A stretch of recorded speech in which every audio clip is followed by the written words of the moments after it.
What if I told you that the most spectacular achievement in SpaceX's history might actually be their biggest problem? Just months after catching a 230-foot rocket booster out of midair with giant mechanical arms, Elon Musk dropped a bombshell that nobody saw coming. The Mechazilla Tower, the very system that left the world speechless, cannot be risked anymore. And SpaceX's solution? Abandoned oil rigs floating in the middle of the ocean. This isn't science fiction anymore. This is happening right now, and the implications are staggering. While everyone was celebrating the tower catch as the future of spaceflight, SpaceX engineers were already racing against time to solve a critical flaw that could destroy years of work in a single failed landing. The numbers behind this decision reveal just how massive the challenge really is. We're talking about landing forces that dwarf anything Falcon 9 has ever dealt with, platforms larger than aircraft carriers, and a complete rethinking of how super heavy rockets return to Earth. Welcome back to Space Update 24H, where we break down the real story behind SpaceX's most dramatic pivot. Yet let's dive right in. Here's exactly what Elon Musk said that changed everything. We can lose the rocket, but we cannot lose the launch tower. Those 11 words expose the fatal weakness in SpaceX's current strategy. The Mechazilla Tower at Starbase isn't just expensive, it's irreplaceable. Every single time that 230-foot super heavy booster descends toward those waiting arms, SpaceX is gambling with infrastructure worth hundreds of millions of dollars in years of development time. One miscalculation, one software glitch, one unexpected gust of wind, and the entire Starship program could be set back by months or even years. Right now, SpaceX has two options for bringing Super Heavy back to Earth. They can attempt the tower catch, which looks incredible but carries enormous risk, or they can let the booster splash down in the Gulf of Mexico, destroying it completely. Neither option is sustainable for a rocket that's supposed to fly multiple times per day. That's the vision, remember? Point-to-point travel around Earth, cargo missions to Mars, and eventually a fully reusable transportation system that makes spaceflight as routine as air travel. You can't build that future when every landing threatens to demolish your only launch facility. So SpaceX started exploring a third option. Landing legs. The same technology that made Falcon 9 famous could theoretically work for Super Heavy. The booster would touch down on its own legs, independent of any tower infrastructure. No giant mechanical arms required, no million-dollar catching system at risk. Just a controlled descent and a stable landing. Problem solved, right? Not even close. The scale difference between Falcon 9 and Starship isn't just bigger, it's exponentially more complex. Falcon 9 stands 230 feet tall with a diameter of just 12 feet. SpaceX has landed that rocket more than 300 times from almost every conceivable angle and weather condition they've mastered it. But Super Heavy is a completely different beast. We're talking about 226 feet of rocket booster that's 30 feet wide. That's more than double the diameter of Falcon 9, and the physics don't scale linearly. The mass, the landing forces, the structural loads, everything multiplies in ways that make the Falcon 9 approach almost irrelevant. When Super Heavy comes down for landing, it weighs over 3,000 tons. The thrust required to slow that mass generates forces that would obliterate a standard landing platform. For comparison, the Falcon 9 drone ships like Of Course I Still Love You measure about 300 feet long and 170 feet wide. That's perfectly adequate for a 12-foot wide rocket. But a 30-foot wide rocket with exponentially greater mass and thrust? The numbers become absurd almost immediately. SpaceX's engineers ran the calculations for a dedicated Starship drone ship. What they found was shocking. To safely land or catch a super heavy booster at sea, the platform would need to measure somewhere between 1,300 and 1,500 feet long and roughly 800 to 1,000 feet wide. For perspective, the largest aircraft carrier ever built, the USS Gerald R. Ford, is 1,092 feet long and just 252 feet wide. Even that floating fortress wouldn't be large enough. A true Starship landing ship wouldn't just be the biggest vessel ever constructed. It would be a floating city that defies every principle of marine engineering and economics. The displacement alone would exceed hundreds of thousands of tons. You'd need stabilization systems more advanced than anything currently operating in the world's navies. The power requirements would be staggering. And the cost?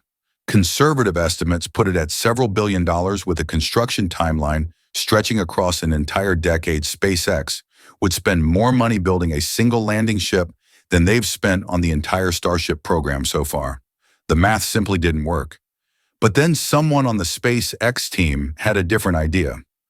What if they didn't build a landing platform from scratch? What if they bought one that already exists? Offshore oil rigs, specifically semi-submersible drilling platforms, are engineering marvels that most people never think about. These structures can reach 260 to 330 feet in length and 200 to 260 feet in width, with deck areas exceeding 160,000 to 215,000 square feet.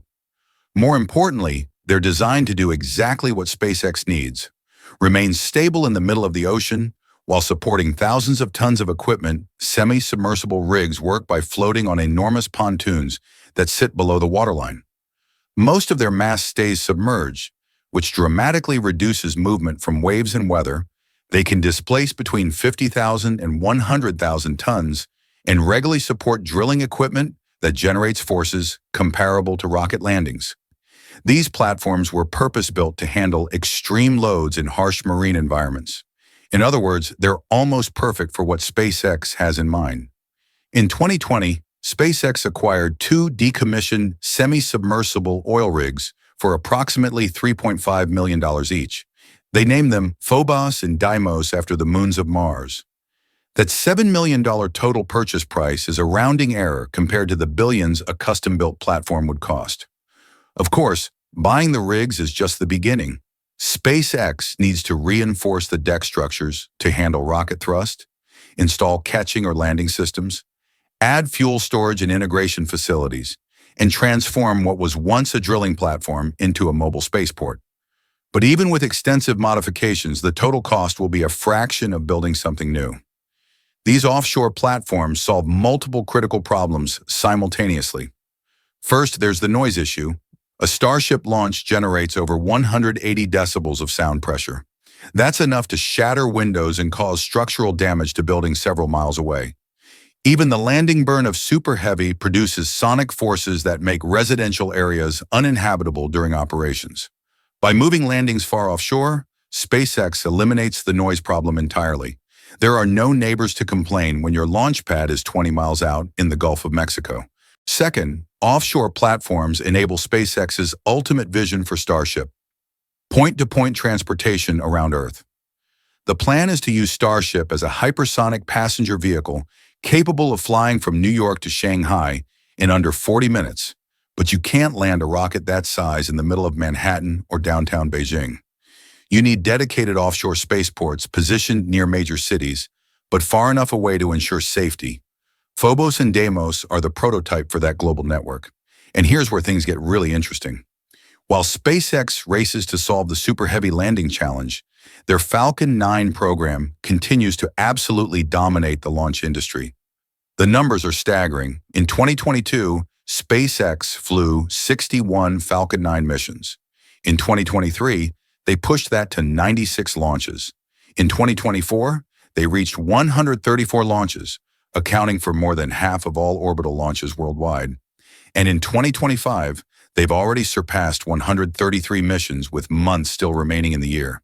They're on pace to shatter their own record again. What makes this cadence even more remarkable is the reliability. Falcon 9 has achieved one of the highest success rates in the history of rocketry. Out of hundreds of flights, catastrophic failures are almost non-existent.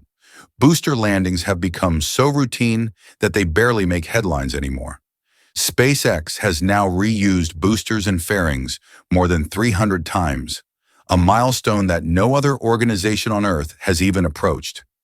This reusability is the secret weapon funding everything else.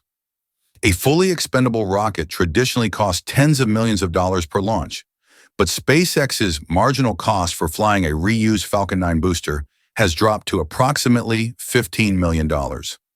In the early days of booster refurbishment, the process cost more than $10 million per vehicle. Now, through relentless optimization, that figure has dropped to a fraction of the original expense. When you multiply those savings across 300 plus reused flights, the total adds up to billions of dollars that would have otherwise been lost. And that money isn't sitting idle. Every dollar saved on Falcon 9 operations flows directly into Starship development, new production facilities, upgraded launch infrastructure, and faster iteration cycles. SpaceX is essentially using Falcon 9 as a cash-generating machine that funds the future of space exploration. No government program has ever achieved anything remotely similar. This is a private company turning rocket reusability into a self-sustaining business model that makes the impossible financially viable. But despite SpaceX's overwhelming dominance, NASA is hedging its bets. The agency recently opened its lunar lander competition to additional companies and shifted portions of its contract away from exclusive SpaceX reliance Blue Origin. Jeff Bezos's space company received a multi-billion-dollar contract to develop a competing lunar lander for future Artemis missions on paper. This makes sense. NASA doesn't want to depend entirely on one provider, especially for missions as critical as returning humans to the moon. The problem is that the performance gap between these companies is enormous. SpaceX flies over 100 missions annually, lands boosters with near-perfect reliability, and reuses hardware hundreds of times. Blue Origin, founded in 2000, has flown its New Shepard suborbital rocket only about 30-something times. And those are brief tourist flights that barely touch the edge of space before falling back to Earth. They don't reach orbit. Their first orbital rocket, New Glenn, only recently made it to space after years of delays and missed deadlines. And even then, the booster wasn't recovered. It splashed into the ocean, just like rockets did in the 1960s. This is the landscape SpaceX is navigating. They're simultaneously pushing the boundaries of what's possible while watching competitors receive billions in government contracts for technology that doesn't yet exist. The pressure to make Starship work, to prove that offshore landing platforms are viable, and to maintain their staggering launch cadence has never been higher. Phobos and Deimos aren't just experimental platforms. They're SpaceX's answer to every critic who says reusable Superheavy rockets are impossible. And if they succeed, everything changes. So here's what it all comes down to. SpaceX just revealed that their most spectacular achievement, the Mechazilla Tower catch, carries a risk they can no longer accept. The tower is too valuable, too critical, and too expensive to gamble with on every single flight. Landing legs seemed like the obvious solution until the engineers ran the numbers and realized that Starship operates on a scale that makes traditional approaches completely impractical. Custom-built drone ships would cost billions and take a decade to construct. That's when abandoned oil rigs became the answer nobody saw coming. Phobos and Deimos represent more than just backup landing platforms. They're the foundation for offshore spaceports that will enable point-to-point travel around Earth, protect populated areas from sonic destruction, and prove that Superheavy rockets can land safely without risking irreplaceable infrastructure. And while SpaceX races to make this vision real, they're funding the entire operation through Falcon 9's relentless launch cadence and billions in reusability savings. Meanwhile, competitors who've received massive government contracts are still struggling to reach orbit even once. This is the reality of commercial spaceflight in 2025. Company is rewriting the rules faster than anyone can keep up, and the decisions they make right now will determine whether humanity becomes a multiplanetary species or remains stuck on Earth. The shift from tower catches to offshore platforms isn't a setback. It's SpaceX removing the last obstacle between where we are and where we need to go. What do you think about SpaceX's pivot to ocean-based landing platforms? Will Phobos and Deimos become the future of Superheavy rocket recovery? Or is this just another experimental phase? Drop your thoughts in the comments below. If this breakdown gave you a new perspective on what's really happening at SpaceX, smash that like button and share this video with anyone who's following the Starship program. And if you want to stay ahead of every major development in space exploration, subscribe to Space Update 24 Hours and hit the notification bell so you never miss what happens next. Thanks for watching, and we'll see you in the next one.